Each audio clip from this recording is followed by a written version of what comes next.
Hello and welcome to the Lost Artistry Lash channel. Today we're doing something completely different. We're going to share our experiences as myself being from Canada and Susanna being from the UK. We're going to be talking through how we started our own solo lash businesses from home and the similarities and differences in our experiences. So if you're someone who wants to start a lash business from home, this is definitely the video for you. So Susanna, why don't you introduce yourself a little? My name is Susanna. I'm the owner of More Beauty London.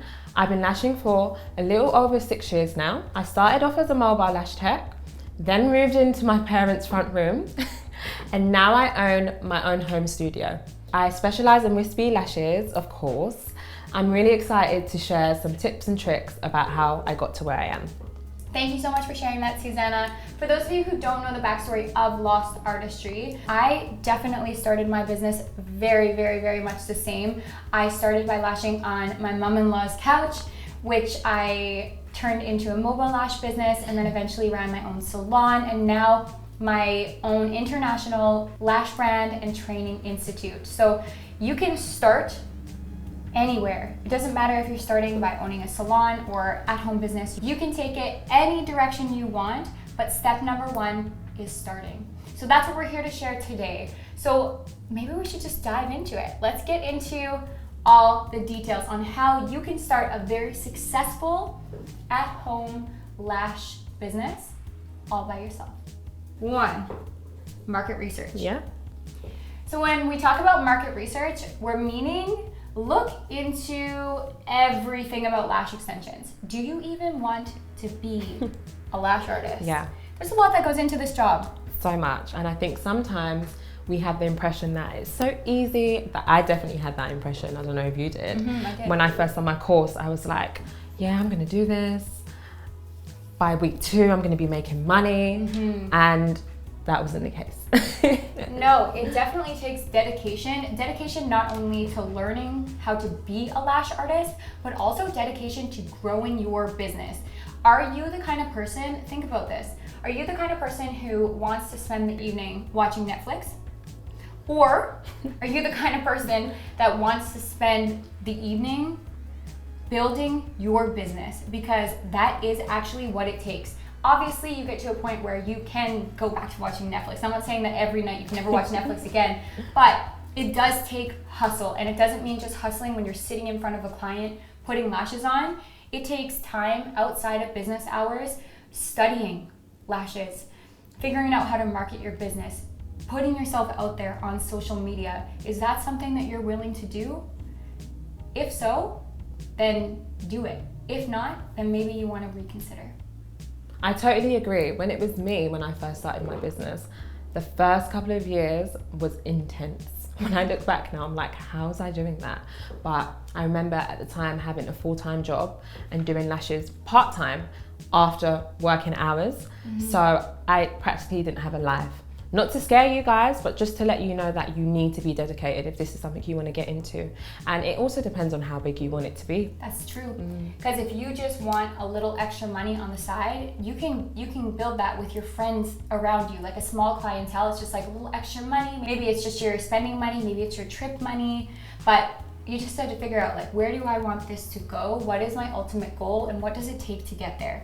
On that note, before you even think about starting your at-home business, you got to think about things like, do I have space for this business? Where am I going to run it from?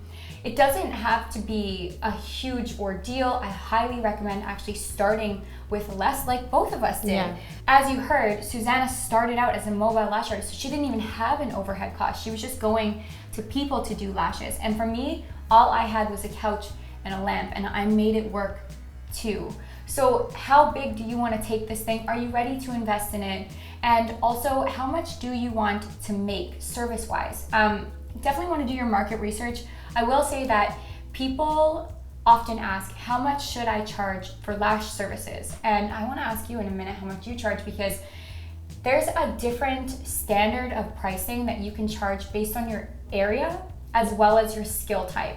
And not only just your skill type, but also the services that you offer. So you want to kind of think, okay, does my area make it worth it for me hourly to run this building with my overhead costs, with my cost of products, etc.? Is this the venture that I want to go on, and is it worth the fruits of my labor? So on that note, how much do you charge for your services? So I charge anything between £75 and £110 British pounds. So for me, when I was lashing full time, I charged, and this was years ago, prices have gone up. Now it's a different pricing system for me because all of the sets that I do are for content. So I give my clients a little bit of discount knowing that they're gonna be lashing for a really long time. So my pricing is a little bit different now, but when I was lashing full time, it's like 12 hours plus a day, I would charge anywhere from 110 Canadian dollars to about 220 to 250 was my maximum for a service in Canadian. And that was like the upper amount that you could charge at that time. I know pricing has gone up over the last couple years quite a bit, but there's just, you can see that there is a bit of difference between what I could charge in my area and what she could charge in her area. Being the upper, we're about the same, like being the upper limit of kind of pushing the limits to what you can charge as a lash artist. But what we suggest in the beginning is finding a middle ground. So when I say do market research, I mean look at people in your area who are gonna be charging services like you. So are you gonna be offering classics, volume, hybrid, mega volume? Look at what people charge for all of those services and also the environment they're lashing in. So look at at-home studios. What are those people charging? It's usually the middle range until you find a niche like Susanna has. And then you can charge the upper limit even being at home. But when starting out, I would say the middle ground of your area is definitely the go. If you undercharge, it might seem like, oh, I'll get more clients in the door, but unfortunately you actually devalue your services. And if you overcharge, people aren't gonna come because they know they can go to a niche artist who is like super successful, super established for that price range. So you kind of want to be right in the middle and you can up your price later once you become fully booked. Would you agree with that? I would agree. I think on the note of undercharging, what I actually done when I first started, I lashed a lot of family and friends for free. I know that sounds crazy, but I done that because I didn't want to come in on a really low price. So I wanted to perfect my craft. So I wasn't the standard that I am now, but I was good enough and I felt confident within myself to charge people a good that middle range. So that's the tip I would say. I would say make sure you practice a lot. I know not everyone might not have family and friends, but anyone you can find. A girl in the toilet. Everywhere. And that's so funny to hear as a Canadian because we don't say the toilet as the bathroom. The toilet is actually just the toilet. like where you sit. Like in the girl in the toilet, I just picture a girl what you going guys like, hey, Trust me. That's really funny. But what do you guys say? The bathroom or the washroom. See, the bathroom. So, in the toilet, pick me. and you know what the bathroom's like for us ladies. Like all we do is talk and chat. You'll find someone in there, but I would definitely say look for someone, practice. So if you don't want to come in, because I know not everyone wants to come in on the lower end, practice and make sure that your work is good so you can charge a little bit more. And your retention's good too. Absolutely. Your end result has to be good and your retention has to be good before you up your prices to a high level. That's really, really important. On that note, we recognize that in the beginning, you're gonna be slower, of course, and you're not gonna have as many clients and your hours, you're not gonna make as much hourly no matter how much you're charging. So what we suggest doing, and I strongly suggest doing this, is cut costs where you can. Get models in, view it as an investment, and know that you are gonna make less for quite a while. That's okay, but you definitely wanna cut costs where you can. For example, here at Lost Artistry, so we sell products over the whole world, we ship everywhere. And right now we have clearance products on, and they're not trash products, they're products that we just put on sale, maybe we over-ordered something or whatever. Right now we have some pre-made fans, for example. Pre-made fans save you time during your services and can help you get clients in and out faster. And we have some on for 70% off right now. So you could go onto our website and save 70% on products And by saving money on products, you're making more in your services. Stuff like that makes a huge difference. Because a product, so let's look at how much it costs to do a service. You can be looking at anywhere from about $10 to $20 plus. I would say is the average for a service. That's factoring in everything. But if you're staying on the lower end of $10, maybe you're even like for 70% off, maybe you're only spending $5 a service, then you're making that extra like 20 something dollars cash, depending, or like 20 something dollars profit is a better way of saying that, in every single service that you do.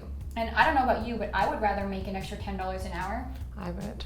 I definitely would. I think $10 an hour is big. It's good, yeah. And I think even looking at the prices and okay, how much it is to actually do a lash set, because you might see girls charging $25 for a lash set, but then you're spending $20, so you're only making $5. That wasn't something that I considered when I first started, but now I know better, and this is what we're here for today, to actually give you the tips that we didn't have at the time. 100%. So let's go to number 2. Yeah. Obtaining good training and certification. This is a really hot topic. It's like, don't talk about that. Yeah. It's so bad because... Yeah. You all know my story. What's your story? So I actually got training. It was really cheap training, if I'm going to be completely honest with you. It was about £120, guys. And I was in a room with about 12 to 15 other girls. It was a 1-day course. I think it was about 6 hours. And not everyone even had the chance to do the practical. Very, very basic. And I think that's why initially when I got into lashing, I kind of stopped, because I was like, well, I don't know what to do. I don't know what to do. But with time, I did get my certification, so I am certified, guys. But what actually helped me in the initial stages is practicing.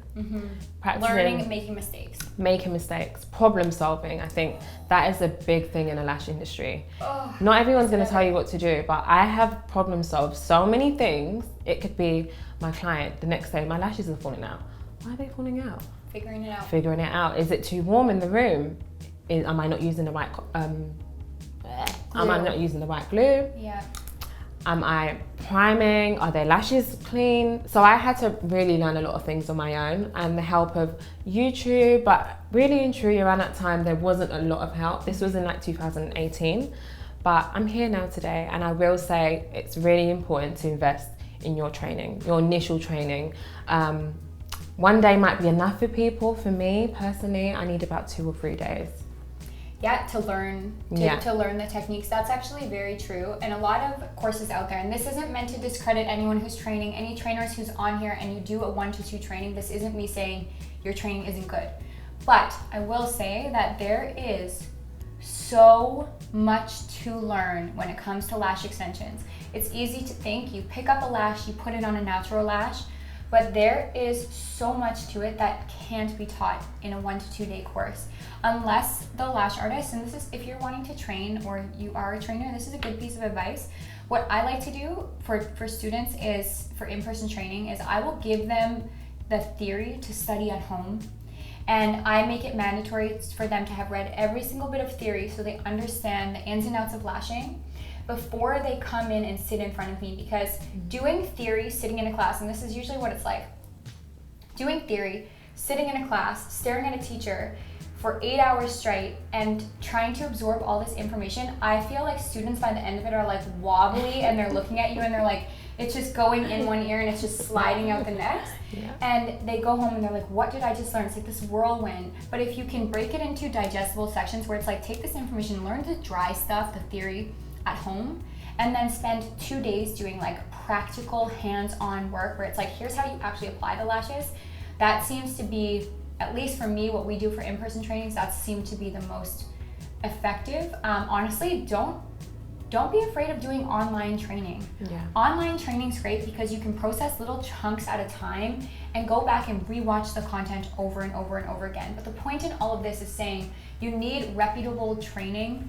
And if you come out of your training, or you're someone who has done training previously and you feel like you're still lost, it's probably not you. It's probably just that there's missing information that you haven't yet absorbed. And I will say too, finishing your training, when you're done training, no matter how good it is, you should, like Susanna said earlier, you should be doing at least 10 to 20 clients before you even decide, do I even like lashing? So kind of get through that first and then think, okay, is this something that I can see myself doing day in and day out? You'll hate it in the beginning, no matter who you are, no matter what training you do, you'll likely be like, what am I doing? This is way harder than I thought. I thought this was going to be easy money. Everyone said I could make up to 100K a year. What's going on? This is way harder. But it does get easier every single time that you do it. But most important thing is education is key. So make sure that when you go to do education, be it online, be it in person, that it is reputable and it is detailed. And if it's not, do more trainings. One training is likely not enough to get you to become a super successful lash artist. I don't know how many trainings you've done, but I've done like every training that you could possibly do in the lash industry. I'm not kidding. I have done probably 30 trainings, and every single one, that's why my trainings are like, that's why my trainings are so intense now, because I'm like, I know you can do it this way or this way or this way, and you learn something valuable from every single one of them. So it might seem like a lot of money, but it's worth the investment as long as you're doing the right kinds of trainings. If you go back to the same person that you didn't have a good experience with for training number one again and again, and you're expecting different results, maybe you should try a different educator and a different type of schooling. Absolutely. I think also considering how you learn is very important too. Someone like myself, I'm very big on visual learning, and I'm really big on practical too. You've got some people, they can sit and read theory, they know everything now. Yeah. So I think that's another thing too, and that's why it is good to try different types of training too, because one person's training might not be the best style. one for you. Yeah, it's like being in school, even being in elementary school. Some teachers you love, some teachers you don't love, and it's like that's just how it is. Figuring out what your learning style is, and definitely continuing your education. At the bare minimum, I'm not saying you have to do 30 trainings like I have, and I've gone to lots of conventions and stuff too, and conventions are like training after training after training. Like I've probably sat in 200 different classes of some sort, seminars, and YouTube too, getting on YouTube and staying up to date with that kind of thing. But to summarize, do as many trainings as you can, but we also recognize that not everyone has a ton of extra money to invest in training left, right, and center. I'm not by any means saying that you have to do 30 plus trainings like I have done, but there's a ton of free education online that's just there ready for you to learn. So if you don't have the money to invest in trainings, then make it your mission to keep up to date with the changing trends in the industry and follow lash content like ours to find new styling ideas and new tips and tricks that will help you grow your business without the investment of money. 3, creating a business plan. So what you've decided now is you're definitely ready to bring this on as a business. You want to do it. You're definitely going to become a lash artist, and you've done the certification. You've put the investment of time into your clients. You're ready to open a business. Amazing. So what you need to look at now is, how much money do I have to spend? What's my investment cost? So I have maybe $300 or $6,000, whatever you have to put into this. You kind of want to find your budget. It's like, this is my maximum that I can spend on this. Now, how am I going to delegate that money to go into the business? First thing you want to look at is, how much money do I have for overhead costs? How much money is it going to cost me for products? How much money is it going to cost me to run my at-home studio? Electricity, water, the extra money that you spend on rent or your mortgage to have this extra space to host a business. Outside of that, how much are you going to spend on marketing? How are you going to market your business? Who do you want to be your clients? How are you going to find them? And how are you going to make them seal the deal and become your client? All of this stuff has to be factored in, because if you are like, okay, I have $500, that's all I have, but you spend $500 on your equipment, there's a lot of other things in your business that you are not going to have the money for, like marketing. Do you want to put posts on Instagram that are boosted? That's important. That can reach people in your space without you having to go out and hand out cards and hand out flyers and whatever. Okay, do I have a camera? Is my phone good enough for photos to give me high-end content that I want to put on there? So you really want to think about how you can bring this business to fruition. And without factoring in the cost of business, it's really hard to make that happen. 4, setting up your home studio. So there's a couple things you'd need to consider. What do you want your space to look like? It needs to definitely be clean. The better your space is, the more enticing it is for your clients. And that can reel clients in also. You show them your space, they see it, it looks super comfy. With me, I make sure it's super clean. The vibe in there is super chill. I get all my clients to come in and they all fall asleep just because it's very zen in there. These are very important things. And that doesn't mean that you have to have the most expensive stuff in your space either. You can make a budget lash salon look and feel amazing for the customer.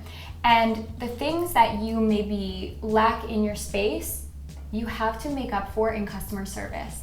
So even if you don't have a full bedroom or something to have your business in, it can be in your living room in the beginning. But you better make sure that there's something special that you bring to the table to every client that walks in. Maybe you give them an extra little gift when they come in. Or maybe you just treat them so well and you have the best customer service, and that's what makes them want to come back. Yeah, I agree. I think making people feel special is always the way to go. The few things that you definitely do need though, in my opinion, and I would love to hear your opinion as well, a light. You can't do really good lashes without a proper lash light. And those are kind of expensive. In Canada, you're looking at about 250 Canadian dollars for a proper lash light. But when I say that that is worth the investment, I mean it really is, because isolation and stuff you can't just kind of let those things fall by the wayside. You have to do your best job with that. So lighting is definitely important. 100%. A comfortable bed of some sort, maybe finding it on Marketplace or your local used buy and sell kind of market is totally fine.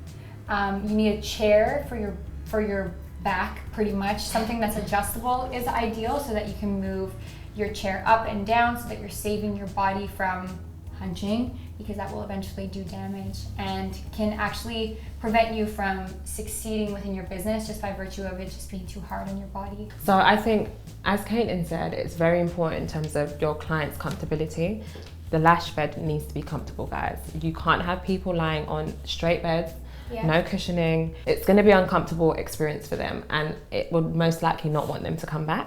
That's right. Yeah. And it doesn't have to be expensive either. You don't have to have this really expensive bed. You can put pillows underneath their knees, a pillow under their head, offer them a blanket. Yeah. Remember guys, when we lash, we get hot because we're under the light, and we're also like moving a lot and we're focused. But these people are laying completely still, and often they do get cold. So offering a blanket can go a long way. It always goes a long way, guys. I find it best personally when suggesting to anyone, when you're starting out with any kind of business, following the MVP concept, it just means minimum viable product. And that just means that you start with the least amount of stuff that you need, and then you build from there. Because also you might think that you want a certain thing in the beginning and it's important to you to have this certain type of setup, and then you quickly realize that your clientele is different than you thought and you're different than you thought. So instead of going all in right off the bat, then you can just slowly ease your way into business and figure yourself and your clients out along the way. So starting with less and then building to more as you figure yourself out. Number 5, obtaining necessary licensing and permits. This is going to be dry, but it's very important, because if you don't have it, you can get yourself in a bit of a pickle. Yeah. A bit of a pickle. A bit of pickle, so, is what you say. Pickle? In Canada, it depends on the province that you're in, but there's not actually many rules and regulations around lash extensions. You can pretty well start a business anywhere. I believe in maybe Moncton or something. If anyone's on this and lives in Canada, I'm pretty sure there's something in Nova Scotia and something in New Brunswick. Those 2 provinces, I believe there's more rules and regulations. So please do comment below if you're from there and you know more about this. But for the majority of Canada, you are able to start a business with nothing other than a business license just basically business license, just saying that you are able to run a business where you're located. So you have to just kind of pay the government some money and say, hey, I want to start a business here. At home, look at it, especially if you're working from home. I don't know what it's like in the UK, I want to hear this in a sec. But all we had to do working at home was to find out if I was zoned for an at-home business. Because some people aren't zoned for running at-home businesses in their area. So definitely look into that before you even start. Like, am I actually allowed to run a business out of my house? Yeah. So in the UK, it's a little bit different. So you've got to make sure you're accredited by a proper beauty school that is recognised by the government. And number 2, you've got to make sure you've got insurance. If anything happens, you're covered by that. You're covered, and so is your client. Same here.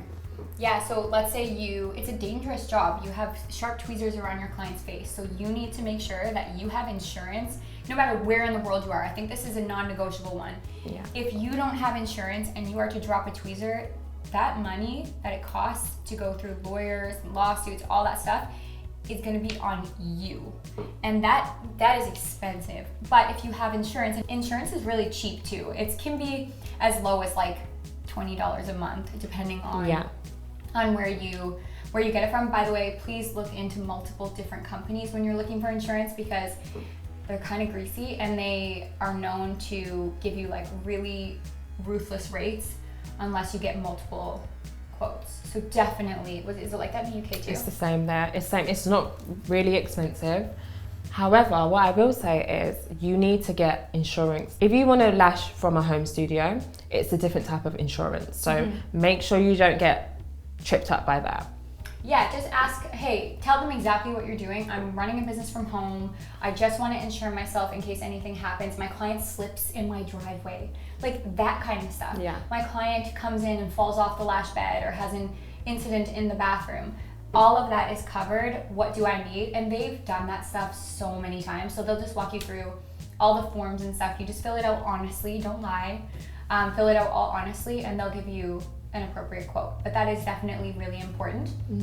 One thing I will say though, is we chat with a lot of people from the US, and the US has, every state is so different. And in the US, a lot of states make it mandatory for you to have obtained an esthetician's license before running any sort of lash business. So an esthetician's license has, it does have stuff to do with lashing in a sense of like, it teaches you about sanitation and how to have like, I'm pretty sure it teaches you even how to have good customer service and stuff. It's like the basics of beauty, but it teaches you a little about like hair, a little about nails, a little about sanitation, a little about lashes, like all the things in the beauty industry.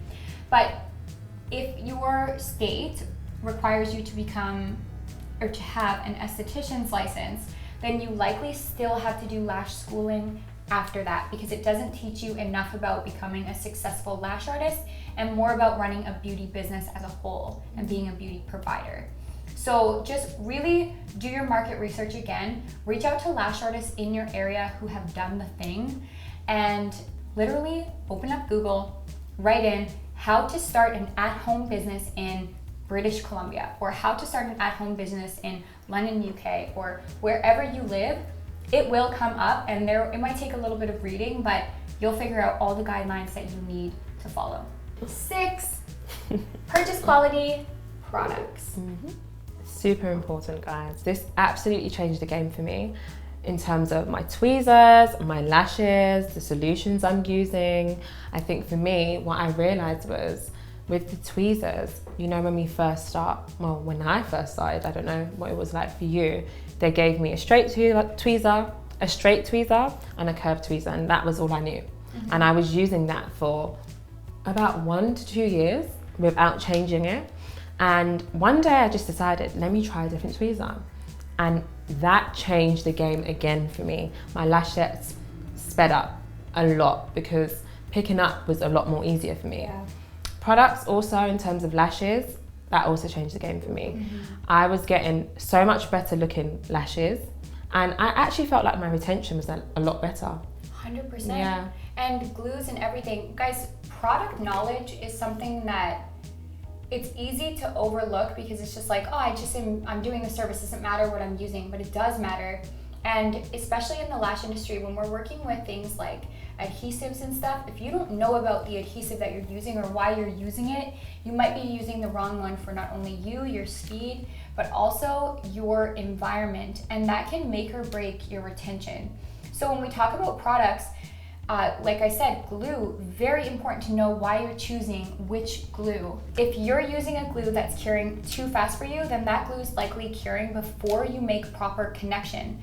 In turn, having poor retention, losing clients. Really bad. And then another thing is like handmade fanning, or like Susanna was saying about the lash fibers, your clients don't want to feel crunchy when they blink their eyes.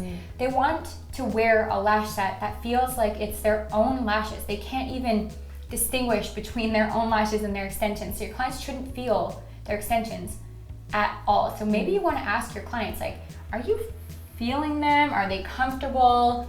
Or do you even notice that they're there? And if people are saying, no, I don't notice that they're there at all, perfect. That means you're using good quality products. But if your clients are saying, yeah, when I blink, I can definitely feel them, you might want to look into the products that you're using, as well as the diameter and your technique as well. Yeah. That's a whole other thing, but definitely don't forget that the products that you use make or break your business and also your client's experience. And we need to have good experiences with our clients.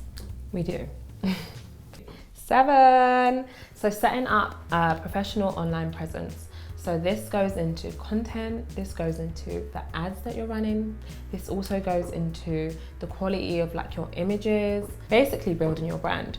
So even in terms of your social media, how does that look? You want there to be consistency on your page. Setting up a professional online presence is super important. I know when it comes to me, my Instagram, my TikTok, how it looks is really important. I like to have some type of consistency on my page. The way I film my videos tend to be very consistent, and with that it kind of it gives your client that type of safety, like, okay, I know where I'm coming, I know what I'm gonna get. Yeah, I know what I'm gonna get, and I think that's super important. Present the voice of your brand. So like, if you, for example, say you're funny, that's like your thing, everyone's always like, oh, you're so funny. You probably want to make an Instagram that's so funny, and that when people come in, they know that they're coming in to meet someone who's hilarious. Yeah. So that's what they vibe with. It's like, maybe your captions are something cheeky. Every single time that you post it, it has a cheeky touch to it. Versus if you're someone who's like bad business, like big boss lady, then your Instagram should be big boss lady, and it should be very much in line with who you are in the business that you run. So you kind of want to think about, who am I? And how do I want this business to present itself? Is it representing me the way that I want it to? Another note on that, just taking it back to basics, is it's really important to have social media, your private social media and your business social media separate. It's not gonna work very well, I'm sorry to say it, if it's you and your dog, and then there's a lash photo, and then there's like your kids at the beach, and then there's another lash photo, and it, like a mix of everything. That'll work for your personal following, your like families, the people who are close to you. But gaining new clients, you definitely want to have somewhere to go where it's like, this is all business. I know every post I'm seeing is the work that I create and the type of services that I offer. So really important to think about those things and making sure that you have a clear vision of how you want to represent yourself in business. So guys, this doesn't mean that you have to necessarily put your face on every single post that you make. Like Susanna, you were saying, what do you do for yours? So with me, I will lean more towards my stories. So in my stories, you'll see a little bit of my personality. I wasn't really keen. I was like, really, oh, I'm shy. Girl, you have a whole business now. No, you can't be shy no more. And I think it is really important because it allows your customer to feel comfortable when they are coming to you, because they kind of have a feel of what they're walking into. It is a bit scary when you're going for a service and you don't know what you're going to expect. Yeah, so definitely show people what they are going to expect. So you don't necessarily have to put your face on social media. You can do posts like walking through your studio, walking through your house, showing where you're going to be going, or whatever it is. Maybe you don't even show your space at all, but you show how you go the extra mile for your clients. Maybe you give a free lash cleanse to every single client who comes in, or a free lash bath to go home with for every new customer who comes in. And just making sure that the photos that you post really do represent your work. Maybe you show how good your retention is. Whatever it is, make sure that it is consistent, and that's really all that matters. And you can change your vibe later too. Absolutely. I was the girl that no one saw, and now I'm more comfortable with showing myself. Post frequently. Make sure that you're active, because if your last post was done in April and it's January, like almost a whole year later, it'll be hard for people to want to reach out to you because they think that you're maybe not relevant anymore. So by staying on top of your social media, people know that you're actively running a business. And on that note, I promise you this is the last note on this topic, but please make sure that you respond to messages, especially in the beginning until you're a really, really known lash artist, responding to people really fast. Because likely in the beginning, there would be a person who'll reach out to like 2 or 3 different lash artists in their area. You want to be the first one who responds and get them in ASAP. 8, dive into your marketing strategy. Okay, now it's time to really get people in the door. How are you going to get in front of them? We already talked a little bit about this, but let's just quickly dive into some things that we do personally to make sure that we attract clients to our business. Yeah, so what I will say is collaborating with local businesses. So whether that's you going into your local nail shop and leaving some of your business cards, that's always a good shout. 100%.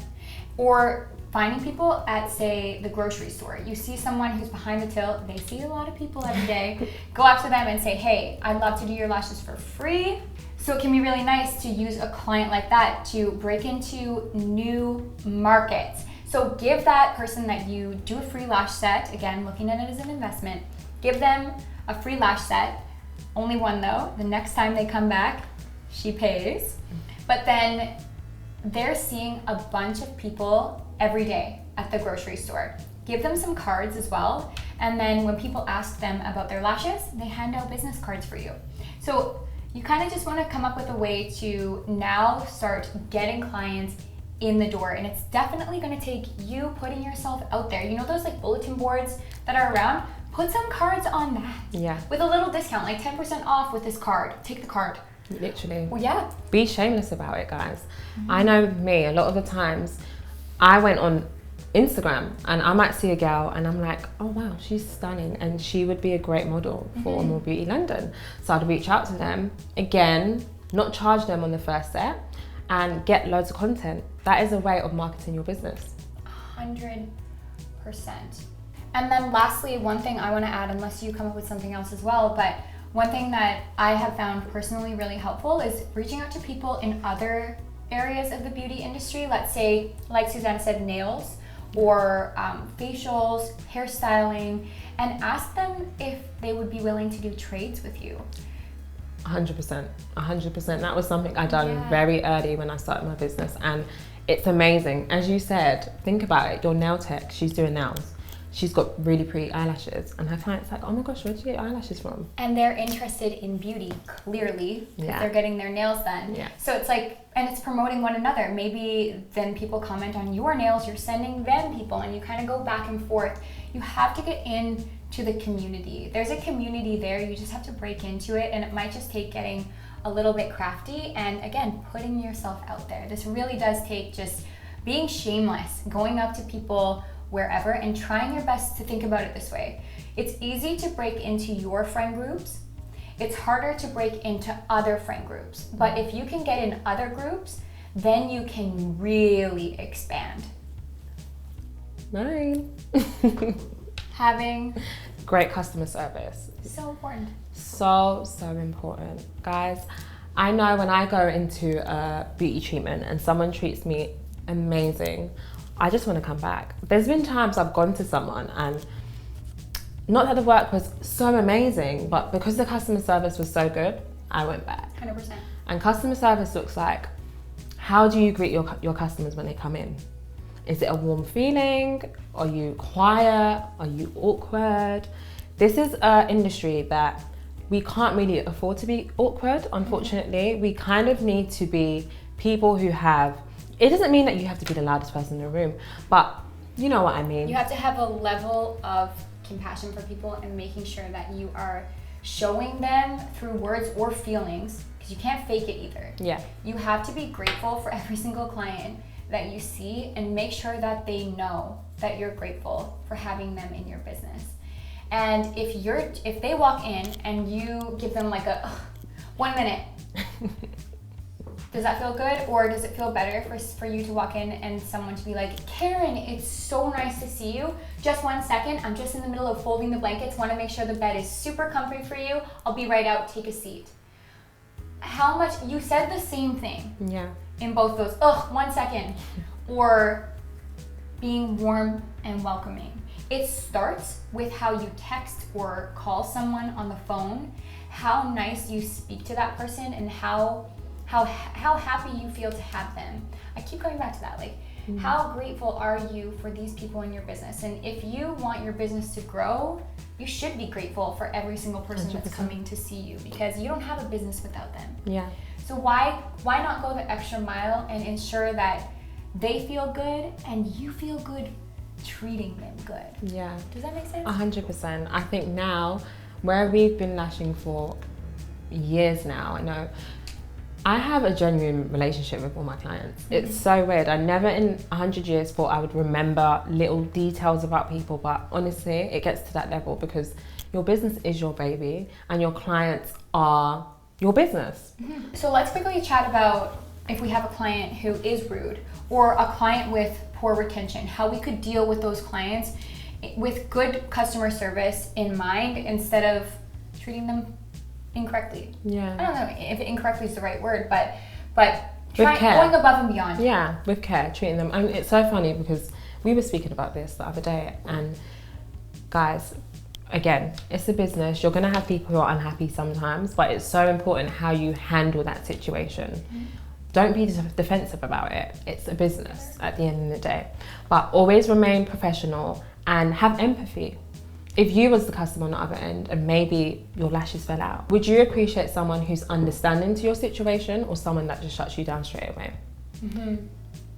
That makes or breaks it. I challenge you to take a moment and think about a customer service that you had that was really outstanding, and then a customer service experience that you had that was really disappointing. And there's obviously a middle ground where it's like, this is acceptable customer service and that's okay, but it really does help your business grow way faster when you have exceptional customer service. So you can kind of be in that gray area where it's not amazing, but it's not bad, and it's acceptable. But I really, truly encourage you to make it exceptional, because that is what's going to make you stand out in the industry. I read somewhere one time that it's 20% of your business will be people who are coming to you because of your skill set. 20% is people coming to you out of convenience of where you're located, and the rest of the percent is customer service and having a connection with your customers. That's 60%. That is insane. Yeah.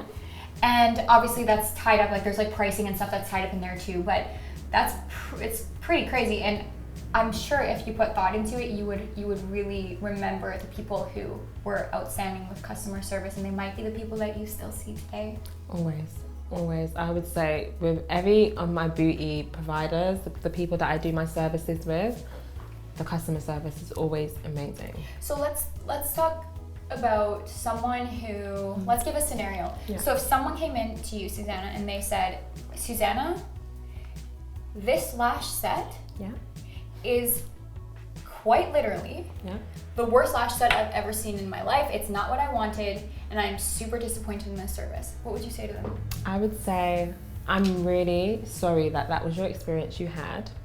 And I would ask, what exactly made the experience so bad for you? Was it the lashes? Was it you were uncomfortable at the time? And whatever it is, I will truly try to amend that.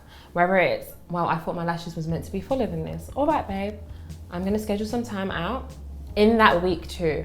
And I think especially when you're starting up a business, we have more time to do that. So do it. If you do it as quick as you can. And I will just try and problem solve whatever it is. If it's something where they're really, really unhappy and whatever I'm saying isn't good enough, babe, you can take a partial refund on that on my end. Even if you know you didn't do anything wrong. Yeah, because at the end of the day, not every client is your client, and that's okay. You'll have your clients. You can't please everyone. No. However, in that you not pleasing them, you can still be really kind about it. You don't need to be mean about it. Yeah, is it worth it for me to stand my ground and be like, no, actually, this isn't a me problem, I'm keeping all my money? Or is it better for you to just put out that fire and give a 50% refund back or something? Like, I'm so sorry that you've been disappointed with your experience here. Maybe they don't have a high lash count and you didn't do a good enough job of explaining to them that the end result wasn't going to be as dramatic as they had hoped. Or maybe you learned something from it where it's like, okay, moving forward, can we look at photos instead of verbally expressing to each other what we're looking for? Because when I say to someone, I explain this to clients sometimes actually, so this might be a good piece of advice for anyone who finds this troublesome. But I say to my clients, especially if they're like, oh, I was expecting it to be a little bit different. I'm like, okay, well, that's good to know. Next time, photos speak a million words. 100%. When you say to me to think of the color red, I might think of a very deep red and you might think of a very pastel type red. And there's so much variability there between the two. So the same works with lashes, where if you say drama, I think drama might be something different than you think it is. So it might be better for us, and it might be better more helpful for me to give you the look that you're going for, or at least let you know where your limitations lie, if we see a photo and we really examine it together. And I'm so sorry that I didn't do that with you in the beginning. That's definitely on me, and I have learned that. So thank you for showing this to me, because I've learned that to take within my business moving forward. I'd like to offer you a partial refund, or instead of offering a partial refund, I might say, I'd love to have you come in and I'd like to tweak it on my, of no charge to you. And then it's up to them. It's like, okay, I'll take the partial refund, or actually, you know what? I'd like to come in and get you to tweak them a little bit. That's actually a very good point. But try your best to look at every customer service experience as a learning experience for you within your business. It might not be learning about how you can better your technique. It might just be learning about how you can better your explanations to your clients for later, or your again, back to customer service, your customer service as a whole. There's so many different ways that you can handle any situation, but there's always a good way. Just piggybacking off of that, asking questions is super important. As you said, photos. That's something that I always, well, let me not say always, I didn't always do that. As I grew, I realized, can you show me a photo? Can you show me what you want? Because as you said, what I would view as dramatic would be different in someone's head, or what someone looks at as looks different to me. So I think that is a really good guideline too. If someone shows you a photo, you can't really go outside of that. And that goes back to the point of your content being consistent, because when I first started, I don't know if you had this, people would show me other people's work. And that's all good and well, but I don't know if I can do what you're showing me to do. Where I have a consistent niche now, and on my page you will see it's very consistent, girls will go onto my page and show me my work. So I know you want this. And it makes it a lot easier for us and a lot easier for the clients too. Actually, that's a good content idea. So you can grow really well if you post this consistently. Let's say you make a post, it's a squared photo. On one side, it's the inspiration photo that the client showed you, and on the other side, it's the work that you created. That's such a good idea to post, because so many people go to lash artists and they ask for something and they get something completely different. So if you can be the artist in your area that's giving consistent result to the inspiration photo that they're showing, that might be a really good place to start. And if you can't successfully execute a photo like that, then that just shows that there's still something for you to work on in your business. Figure out how to make it happen. Do a styling course, or just dive into more lash knowledge. 10, stay informed and adapt. Yes, so that looks like looking at all the new trends. Is it a fox eye? Is it wispy is now like the biggest, greatest thing. It never used to be a thing. And getting involved, coming out of your comfort zone. If you're someone who strictly just does classics, try a Russian. try a wispy set. I think it's always good to be on top of your stuff. It's always good to be on top of your stuff. The beauty industry is constantly changing and we've got to go with it. You have to. You have to. And then on that note too, this is a little bit different, but by having people send inspiration photos to you before you actually do their set or see them in your studio, you have the opportunity to purchase products if you need to. Let's say someone, on the note of adapting and changing with the industry trends, there's a trend, say right now, some people want that really like cat-eyed fox eye type look where it's really sharp on the end. If someone wants that and you don't have end curl in your space to create that look, then it's in your best interest to order supplies in so that you can give them the look that you want. That also makes you stand out in your area as well, because if you're the person to go to for anything and everything, then more potential customers are yours. Yeah. Lastly, and most importantly, also thank you for taking the time to watch this video. Yes, this has been a long We love you. video. A really long video, but we're gonna leave the most important point for last. If you tell yourself that you can do it in business, then You can do it. You can do it. On the flip side, if you tell yourself that you can't do it within business, you're not good enough, you're not like the other people in this industry, then you're telling yourself a story that will come to life. So mindset, Yeah. it's everything. Guys, be delusional. I'm delusional. We can do it. You can do it. Okay, guys, thank you for tuning in. Seriously, it was so amazing to hang out with you today. I hope you enjoyed this video. If you want more long videos like this that are really true and just real, please do let us know in the comments below. We'll definitely bring them right to your screen. Thank you, guys.